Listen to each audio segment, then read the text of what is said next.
हाय viewers मु बहुत गुड़े वीडियो कर सारी अलरेडी बट आज कौन इच्छा है जड़े टीचर विषय कहवाक कहीं बिहेव मत एत बढ़िया लगे जे मुझ न कहीकि विषय भिड न करके मुझे रहीपारे तो से मो भिडटा कली ये जिनसा कहवाक केवल जदि से टीचर मो भिड देखुए से बहुत निजक गुरुत्ववान फिल करेंगे एंड जो लोग किसी जाए से कौन कौ भाषा कहुए मुझे जानी बट जदि भी देखुए जदि पार्थिव एक्चुअली तो पर सुधरी जातु मो सहित हो ना से आउ सहित भी एमती किसी न करूँ तो कौन है आम जाने कि छोट बेले बापा माँ पर जी कि आम जीवन में शिक्षागत होकर जी आम गुणर आदर्श होकर आसती आम व्यवहार आदर्श होकर आसती सी हूँ शिक्षक आम जो बाट जाऊँ किसी भी टी खराब हेले ताकू भूल संशोधन कर दायित्व हूँ शिक्षकर तो यह सब जब एत कथा अच्छी तो गोटे टीचर हो तो तुम केमती जापार कि गोटे झील इन पाक गोटे स्टूडेंट को एमती बिहेव कर तो बिहेव किसी भी खराब है आम ओडिया गोटे कथा अच्छे फर्स्ट टाइम जहाँ कले छाड़देव सेकेंड टाइम जहाँ कले छाड़देव बट थर्ड टाइम छाड़देव कथा नुह मुझे चाहूनी छाड़िया तो छाड़ा तो नुह धरिक बस से कथा नुहे बट फास्ट सेकेंड टाइम भूल है से भूल से बट थर्ड टाइम भूल है तुम निजर तो सेटा भी पालन करे तो फास्ट टाइम सेकेंड वार्निंग दे दिए निजक हो कि साइड वाला को तो थर्ड टाइम हेले मो निज लाइन को ही आसे तो कौन थर्ड लाइन कौन है तो जो आम टीचर भितर आटीट्यूड थाए आई नो कि टीचर मैंने आटीट्यूड जेहेतु सी आटीट्यूड नुह शिक्षक आदर्श आदर्श आम अनुप्राणित हो जो आग को बढ़ता से आदर्श थाए आज सब गुणवत्ता देखते से आम इन्स्पायर होगी आग को बढ़ू तो गुण कौन खराब तो कहीपर बट एमती भी गुण दिया ना जोटा कि अन्य मानक खराब इफेक्ट पड़ा कहीं प्रत्येक जिनस जेहेतु तुम गोटे शिक्षक तुम प्रत्येक लोक अनुधारण करसंधान कर लाइफ भी एमती आसो जर्नी आजिकल तो शिक्षकता गोटे बिजनेस हो गला जोटी भी देखिए ट्यूशन कोचिंग जुआड़े भी देखिए ट्यूशन कोचिंग ये से फाइनेंशियली बहुत सारा बिजनेस प्लान समस्त अच्छे गोटे गोटे टपिक किसी पढ़ाऊना भाई ये कहते आमको 6, 7, 8 इनफैक्ट के 1000, 2000, 10,000 पर्यंत कोचिंग तो से जहाँ भी हो बिजनेस कर किसी ना बट जदि दूर को गोटे स्टूडेंट को देखो ता प्रति भल पाइबा ता प्रति सी जमी तुमको देखिए सी भी सेमती बड़ है सेमती बिहेव कर यही कथा ना तो मुझे स्कूल लाइफ थी जिते आम जो टीचर जड़े आसती से कहती देख जो पिला माने आम स्कूल जाइए से आमको देखिले आउ बिहेव खराब कर ये भिडियो पाक पहुँची से भिडियो देखिए मत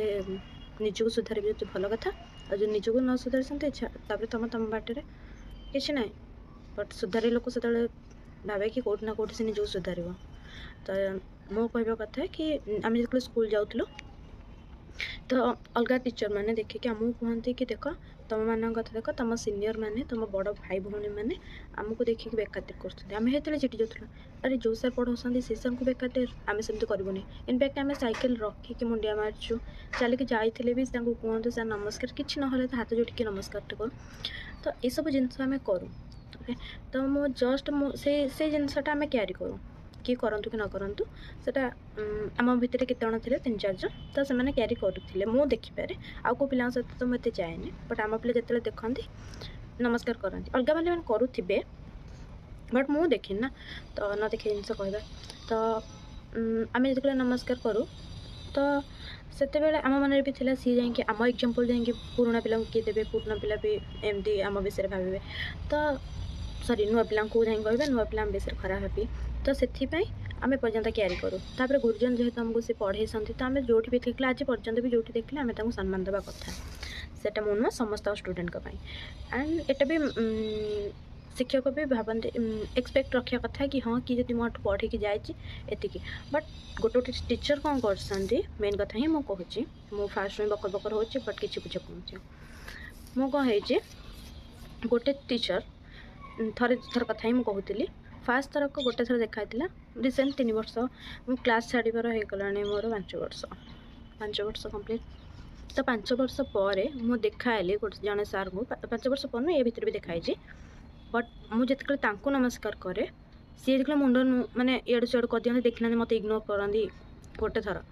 आउ थे है मुझे मंदिर पाखे मंडिया माइली सेकेंड टाइम इग्नोर मैंने जमी तो कहे कहीं भी पाखे ना थर्ड टाइम जिते सी आम घर को आसते से सार जनक सी आसिले ତାଙ୍କୁ ମୁଁ ମୁଣ୍ଡିଆ ପାଦ ଛୁଇଁକି ଯେହେତୁ ଘରକୁ ଆସିଥିବା ପ୍ରତ୍ୟେକ ଅତିଥିକୁ ଆମର ସମ୍ମାନ ଦେବା ଉଚିତ, ତ ସେଥିପାଇଁ ମୁଁ ମୋ ବିବେକକୁ ଚାହିଁକି ତାଙ୍କୁ ନମସ୍କାର କଲି, ତାଙ୍କ ପାଦ ଛୁଇଁକି ନମସ୍କାର କଲି। ବଟ୍ ତାଙ୍କର କିଛି ରିପ୍ଲାଏ ହିଁ ଆସିଲାନି। ମାନେ କିଛି ତ କହିପାରିବେ, କିଛି ଭଲ ଛାଡ଼ ଖରାପ ଅଛି କ'ଣ, ପଢ଼ା ସରିଲାଣି କି କ'ଣ, କିଛି ବି ତ ଫ୍ୟୁଚରକୁ ନେଇକି ପ୍ଲାନିଂ କ'ଣ, କିଛି ବି ଗୋଟେ ପଚାରିପାରିବେ କି ଭଲ ଅଛୁ କି ଖରାପ ଅଛୁ। ନର୍ମାଲି ଗୋଟେ ମାନବିକତାରେ ଏତିକି ତ ରହିବା କଥା। ତ ସେ କିଛି ପଚାରିଲାନି, ଯେମିତି କେହି ସେ ଜାଗାରେ ନାହାନ୍ତି ସେମିତି ବିହେଭ୍। ମୁଁ ସେଇଦିନଠୁ ଫିକ୍ସ କରିଦେଲି କରିବା ତ ହଁ, ଯିଏ ତୁମକୁ ପଚାରୁଛନ୍ତି ତାକୁ କେବେ ପଚାରିବ। ସେ ଶିକ୍ଷକ ହେଇଛୁ ଯେଉଁ, ଯଦି ଜଣେ ଶିକ୍ଷକ ଶିକ୍ଷାଦାନ କରିକି ଏମିତି କଥା କରିପାରୁଛି ତ ତୁମେ କ'ଣ ଷ୍ଟୁଡେଣ୍ଟ ହେଇକି ତାଙ୍କଠୁ ଶିଖିବ।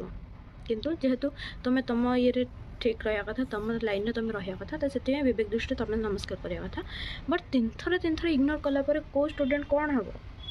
ଏମିତି କେଉଁ ଷ୍ଟୁଡେଣ୍ଟ ସହିତ କରିବା କଥା କି? ସେ ଟିଚର ଯଦି ଭିଡ଼ିଓ ଦେଖୁଥିବେ, ଏମିତି ତୁମେ ବି ଛୋଟବେଳେ ଏମିତି କରିଥିଲେ, ମାନେ ବଡ଼ ହେଲେ ତ ଏମିତି କରୁଥିବେ। ବଟ୍ ତୁମକୁ ଟିଚର ମାନେ କେବେ ଏମିତି କରୁଛନ୍ତି କି ଅବହେଳା? ସବୁ ଟିଚର ସମାନ ନୁହନ୍ତି। ଟିଚର ଅଛନ୍ତି ଖରାପ, ତା ବୋଲି ଭଲ ଗୁଣ ଦେଖାଅ ନା। କାହାକୁ ବାଧିଲା ଭଳିଆ କାମ କ'ଣ କରୁଛ? ଫାଷ୍ଟ ତମ ସ୍କୁଲ ହଉ କି ତମ ଟ୍ୟୁସନ୍ ହଉ କି ତମ କୋଚିଂରେ ହଉ ମୁଁ ପଢ଼ୁନି। ତ ଯଦି ଦିନେ ଅଧେ ତୁମେ ଦେଖି ଦେଉଛ, ପଦ ଦୁଇପଦ କଥା ହେଇଗଲେ ତୁମର କ'ଣ ଭାସିଯିବ? କିଛି ଭାସିଯିବନି। ଭଲସେ ଦୁଇପଦ କଥା ହେଇଯିବ। ପର୍ସନାଲ୍ ଲାଇଫ୍ରେ କ'ଣ ହେଇଛି ଛାଡ଼ ତାକୁ। ପ୍ରୋଫେସନାଲ୍ ଲାଇଫ୍ ଭଳିଆ ତ କଥା ହେଇପାରିବ ନା, ବୁଝିପାରିବ ନା ଭଲ ମନ୍ଦ। ଏତିକି ବି ତୁମକୁ ଜଣା ନାହିଁ। ଟିଚର ହେଇଛ, ପୁଣି ଅନ୍ୟମାନଙ୍କୁ ଏଇ ଶିକ୍ଷା ଦେଉଛ ତୁମେ। ସେ ଯାହା ବି ହଉ, ମୋର ଏଇ କଥାଟା କହିବାର ଥିଲା। ତାଙ୍କ ପାଖରେ ଏଇ ଭିଡ଼ିଓଟା କେବେ ପହଞ୍ଚିବ ମୁଁ ଜାଣିନି, କି ପହଞ୍ଚିବ କି ନାହିଁ ବି ଜାଣିନି। ବଟ୍ ଯେବେ ବି ସେ ଦେଖିବେ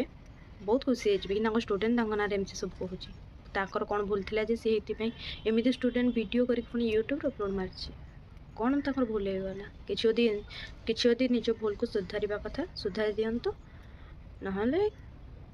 କର୍ମ ଅନୁଯାୟୀ ଫଳ ସେଇଟା ଭଗବାନ ଦିଅନ୍ତି, ନହେଲେ ନିଜେ ବି ପାଅ, ଏଇ ଜନ୍ମରେ ହିଁ ପାଇବ। ତ ଥ୍ୟାଙ୍କ ୟୁ ଅଲ୍। ମୋର ବହୁତ ସାରା ଟପିକ୍ ଏମିତି ଆସିବାର ଅଛି, ପୂର୍ବରୁ ବି କେତେ ଗୁଡ଼ିଏ ଆସିସାରିଛି।